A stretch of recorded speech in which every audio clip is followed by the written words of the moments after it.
Nous allons voir maintenant comment créer des requêtes avec le champ date. Tout d'abord, nous allons sélectionner les factures qui ont été émises depuis le 15 janvier 2018. Je vais aller dans Requêtes, Création. Je vais sélectionner donc les clients, les factures. La relation qui avait été établie entre ces deux tables apparaît bien sûr au niveau de la requête. J'indique le numéro du client, le titre, le nom, la société, le numéro de facture, la date et le montant. Je veux sélectionner les factures qui ont été émises à compter du 15 janvier 2018. Je vais donc au niveau du critère du champ date indiquer supérieur. Il s'agit d'une date. Je vais donc utiliser hashtag 15/01/2018 et je vais ensuite mettre hashtag. Lorsque dans une requête, je dois sélectionner des dates, il faut qu'elles soient avec ce symbole dièse ou hashtag. J'exécute pour vérifier. J'ai bien ici mes différentes factures qui ont été émises à compter donc du 15 janvier 2018. Je clique, j'enregistre et j'indique donc les factures depuis le 15 janvier 2018. Et je ferme. Maintenant, je vais faire une nouvelle requête et sélectionner uniquement les factures qui ont été émises entre le 12 et le 21 janvier 2018. Client, facture. J'ai donc ajouté.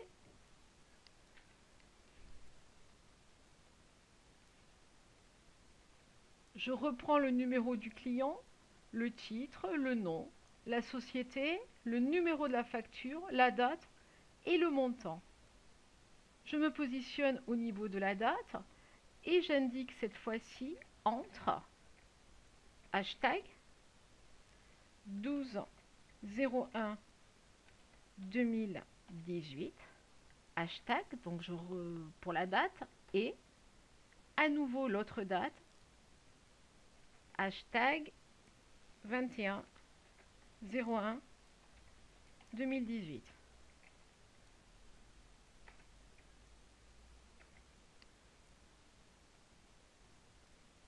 Je vérifie. J'ai bien ces différentes dates.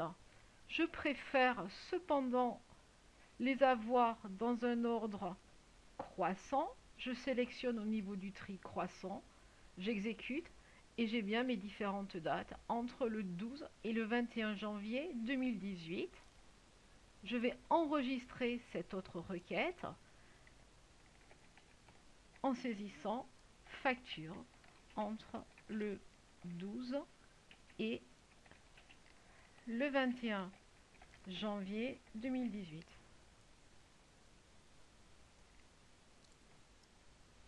Je vais faire des requêtes et commencer par sélectionner la liste des factures du client 1. Je vais créer une requête, création de requête. Je sélectionne simplement la table facture. Je ferme. Je vais indiquer en double-cliquant le numéro de la facture, la date, le montant et le numéro du client. Je ne veux que les factures du client 1. Au niveau du critère, j'indique 1. Je vérifie, je vais dans Exécuter. Je vois bien ici que j'ai l'ensemble des factures du client 1. Ce n'est plus la peine d'afficher 1. Je reviens ici en mode création. Je désactive Afficher afin de n'avoir que le numéro de facture, la date et le montant des factures du premier client. Je vais ensuite, si je le souhaite, classer ces factures par ordre croissant.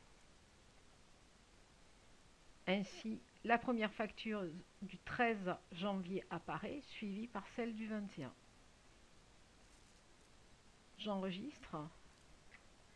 Facture du client 1.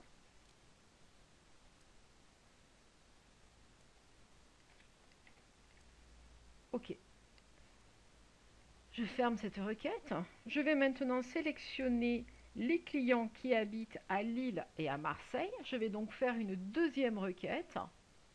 Création de requête. Je ne sélectionne que la table client. Je peux indiquer le numéro du client, le titre, le nom, la société, l'adresse, le code postal et la ville. Au niveau des critères, j'indique entre guillemets, puisque c'est du texte, Lille. En dessous du critère, au niveau de où, j'indique entre guillemets Marseille. Je regarde le résultat. Je vois que j'ai bien les clients de Marseille et de Lille. Je peux, si je le souhaite, classer les sociétés ou le nom par ordre croissant.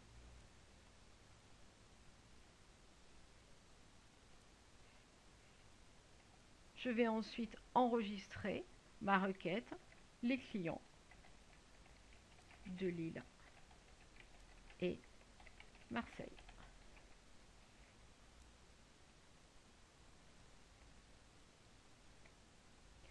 Nous allons voir comment établir une relation entre deux tables sous Access. J'ai créé la table client et la table facture. Je vais maintenant relier ces deux tables par un champ commun. Je vais aller dans Outils de base de données, cliquer sur Relations. Je vais ensuite afficher les tables, la table client, mais également la table facture.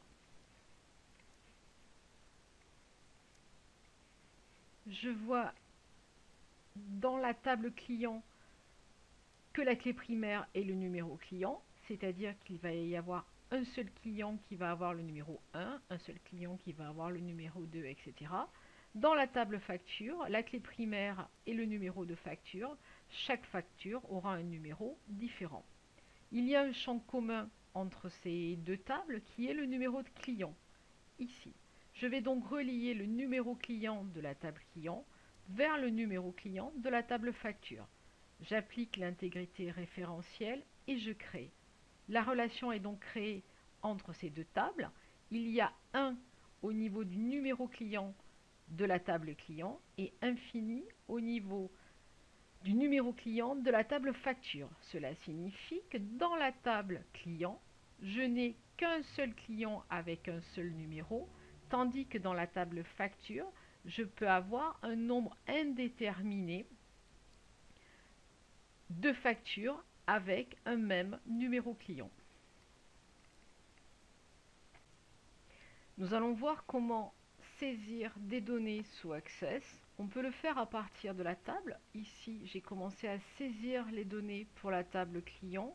Je vois que grâce au numéro automatique, chaque client a un numéro qui lui est attribué automatiquement. Le premier, c'est le numéro 1, le deuxième, c'est le numéro 2. Et également, pour la table facture, j'ai commencé à saisir les factures. Les factures, donc, apparaissent. Pour que les données soient enregistrées de façon plus conviviale et plus agréable, il est recommandé de créer un formulaire avec l'assistant. Je vais commencer ici par saisir les données de la table client. Je peux, si je le souhaite, ne sélectionner que quelques champs et ou changer l'ordre des champs qui apparaîtront dans le formulaire. Sinon, si je laisse cet ordre-là et que je choisis de sélectionner tous ces champs, je clique ici sur la double flèche et suivant. Une proposition de présentation apparaît, je choisis justifier, suivant. Il faut également choisir un fond. Je prends celui-là, suivant. Le nom de la table apparaît, client, et je clique sur terminer. Ici, je vois qu'il y a 5 enregistrements. Le dernier enregistrement est celui-là. Et si je clique ici sur Nouvel enregistrement, je vais pouvoir saisir le client, qui est Monsieur. Donc le nom apparaît par défaut, donc Monsieur. Son nom est Dubois. Il s'agit du restaurant des Arcades, qui se situe 15 rue des Oiseaux à Lille. 59 000, je change le code postal qui avait été attribué par défaut et j'indique Lille. Et je valide. Je vais créer également, donc je vais enregistrer mon formulaire, je vais créer également un formulaire pour la table facture. Créer un formulaire avec l'assistant. Je sélectionne ici la table facture ainsi que tous les champs dans cet ordre suivant. Je choisis cette fois-ci les colonnes simples avec cette présentation en fond. Il faut ensuite indiquer donc le nom du formulaire qui sera facture. J'ai pour l'instant saisi quelques factures. La dernière facture est celle-ci, qui date du 21 janvier 2018. Je clique ici pour avoir un nouvel enregistrement. Il s'agit de la facture 02 F 14 01 18